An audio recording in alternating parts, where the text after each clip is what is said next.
got to be skilled at tracking trends. We got to be watching what's going on out there in terms of consumer sentiment, in terms of the dynamic of the marketplace. And as we spot the trends, identify the trends, then we must become skilled at tracking the trends and then strategizing as a result of the trends so that we can capitalize on them rather than become victims of them. Great entrepreneurial thinkers are really good at trend tracking. They have an alertness factor about what's going on in their market and in the national market. And they keep a good handle on that. Let me tell you one of the trends that's going on that I had a lot of fun tracking. At U.S. Learning, we created a model called The Evolution of Selling. My co-author, Ken Blanchard, has a great line. He says, the greatest salespeople today are the men and the women who lead with their ears. Write that one down, too. Lead with your ears. You see, years ago, the greatest salespeople were the people who stereotypically did all the talking. They said, boy, let me tell you about my company. Let me tell you about our service. Let me tell you about me. Let me tell you about our track record. Let me tell you, let me tell you, let me tell you. You see, the greatest sales professionals today, I am unswervingly convinced, are the men and the women who say, you know, I'm excited to tell you about some of the things we feel we can do for you, but before we get to there, I want to find out where you're coming from on some things. He said, okay, if I ask you some questions. They love it. It's needs analysis. It's trust building. You see, I am convinced that the very successful entrepreneurial thinkers in business today are becoming rapidly aware of the fact that trust and stress are inversely proportional in business relationships. You see, when we do a good job of building trust, trust goes up and stress comes down. Now, why is it that the product pitch and the hard sell really don't work anymore? It's because they are high-stress sales tactics which cause stress to go up and trust to come down.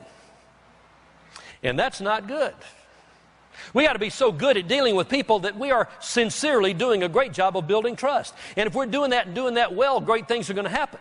So let me show you, first of all, the undesirable model. And the undesirable model works something like this. Trust is low, stress is very high. Maybe there's some pressure in the means or method of our presentation. It's not working well. Stress goes up. Now, when trust is low and stress is high in a relationship, guess what happens? Our conversion rate becomes much shorter.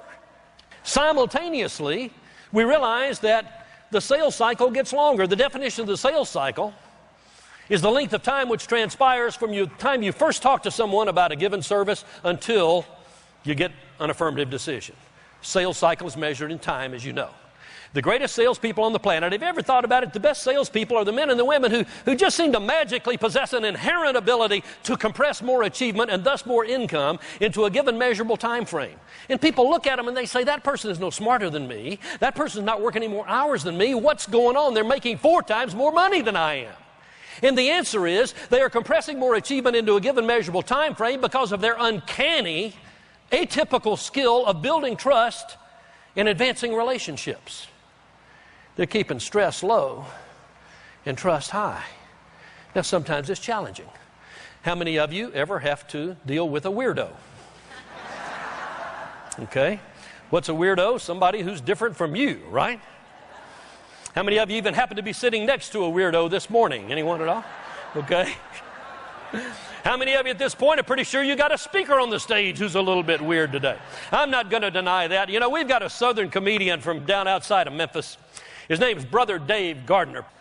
Brother Dave had a great line. He thought he was being funny, but I thought this one was deep psychology. He said, what we've got to remember is everybody's weird once you get to know them.